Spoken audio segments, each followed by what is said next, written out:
What's up guys, Phantom here, back with episode 45 of my F1 2019 career mode, as we are going to the Bahrain International Circuit for the Bahrain Grand Prix for round 2 of season 3.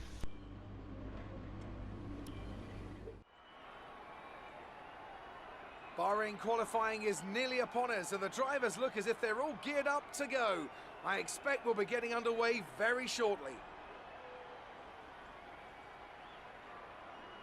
I want to talk briefly about the strategy in these qualifying sessions. Anthony Davidson, how can a driver adjust their approach to gain those critical extra tenths of a second?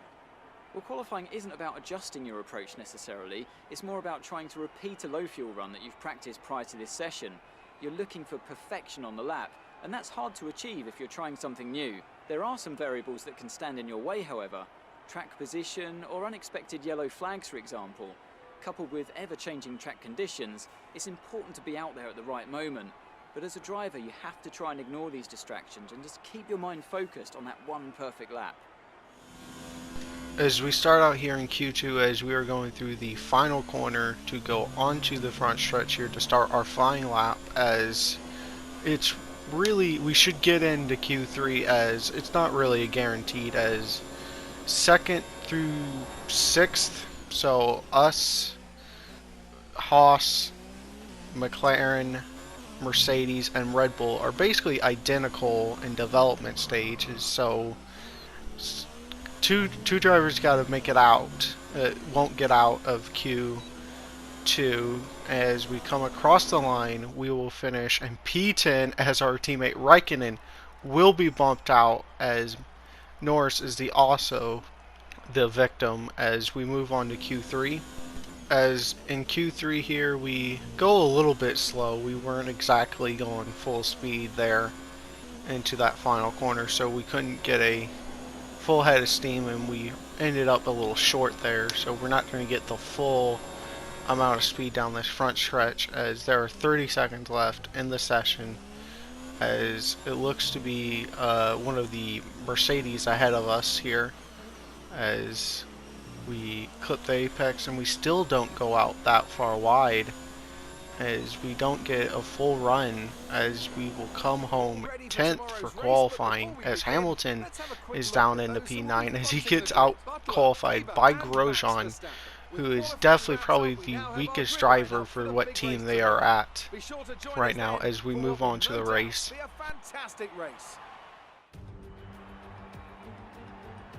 The curtain rises once more then on the desert stage of Sakir as the players take their places for the opening act. Will they enthrall us like they did in 2014 with that titanic battle between Nico Rosberg and Lewis Hamilton? Well, we'll find out shortly as we get underway here in Bahrain. We go racing today around 3.36 miles of the magnificent Bahrain International Circuit, with 15 corners and 2 good passing opportunities into turns 1 and 4. Keep an eye out for drivers locking the front left tyre into the tricky braking zone of turn 10.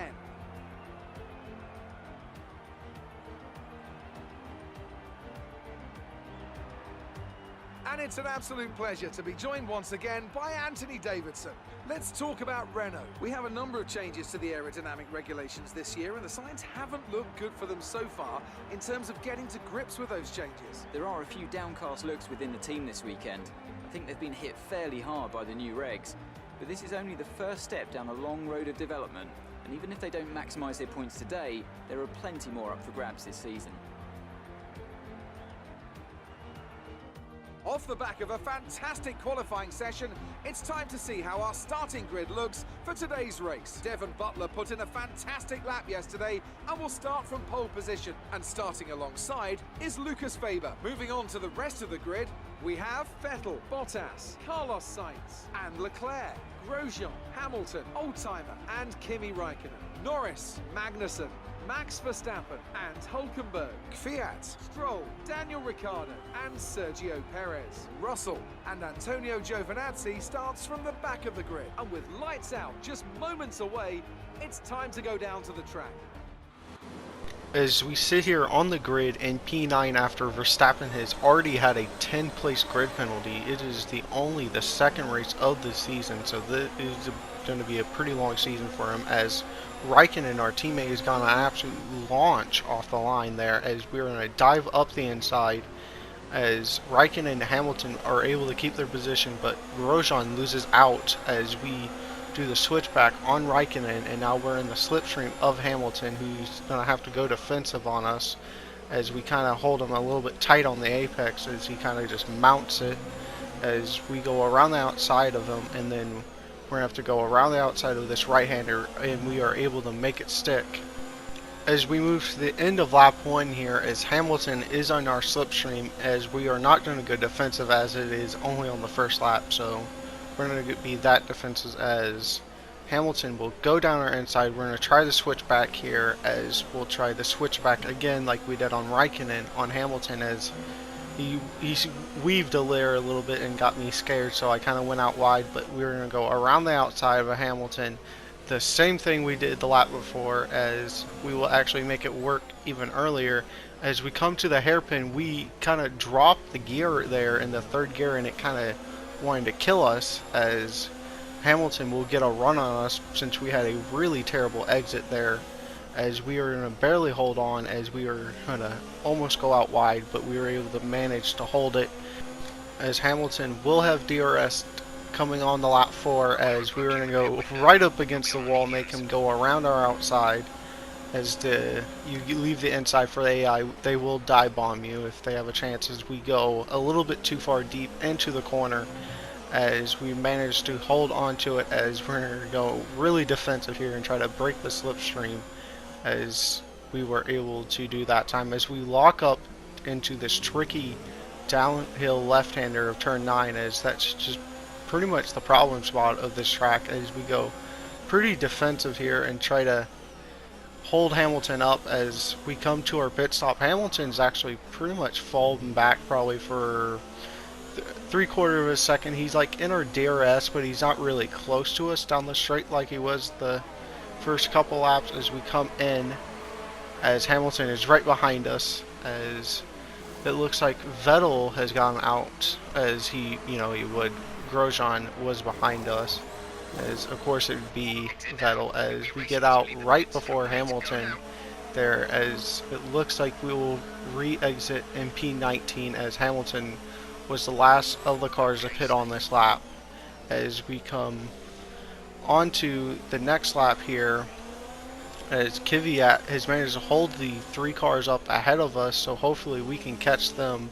But later that lap, Hamilton and Kvyat, Hamilton tried to go around the outside of the down here left-hander, and they made contact as Kvyat almost rejoined in the front of 3 or 4 cars there, as we were not able to catch these cars, as Verstappen has caught up to us as we try to take a shallow line to break the slipstream, as Verstappen will not get away from us, as Verstappen looks to the outside of us for a little bit as he's going to brake a little bit late, as we go super late as we try to cover him off there, as it's going to leave us a little exposed on this side straight here as we go way down to the grass where you would realistically get slowed down. But this is a game, as Magnussen is out of the race here, as he is pretty much the better of the 2 Toro Rossos, as there's Hamilton from the incident earlier, as really nothing happened there after the race, as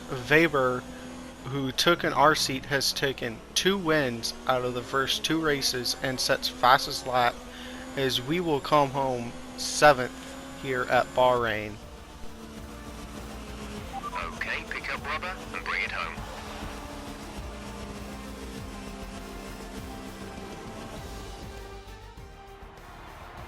What a fantastic Grand Prix that was, and an excellent win for the Haas team. Anthony Davidson, how do you think they were able to set themselves apart today? Well, this was a real team victory. They put together a solid strategy today that appeared well suited to the conditions out on track. The driver did everything that was expected of them in the moment to really execute the team's plan to perfection, a shining example of how F1 really is a team sport. Today was another great race and an even greater victory for Haas. Here they come now to step out onto the top of the podium. They'll be incredibly happy with today's result.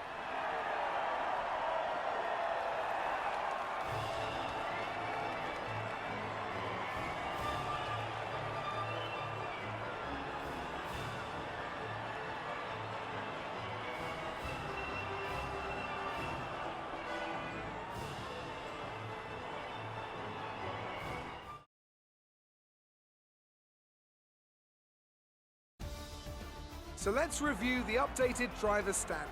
It's a good result for Lucas Weber, who extends his advantage at the top of the championship. Let's focus on the driver of the day, Anthony Davidson. Who do you pick? Well, you can't fault anything that Sergio Perez did out on the track today. He drove flawlessly, making him an easy pick. It's time to check out the constructors' standings. Haas make it to the top of the table. Meanwhile, a strong weekend from Red Bull this time out, and they improve their position in the championship. Well, Ant, an end to another fantastic weekend of racing. Thanks to everyone who joined us, and we'll see you for the next one.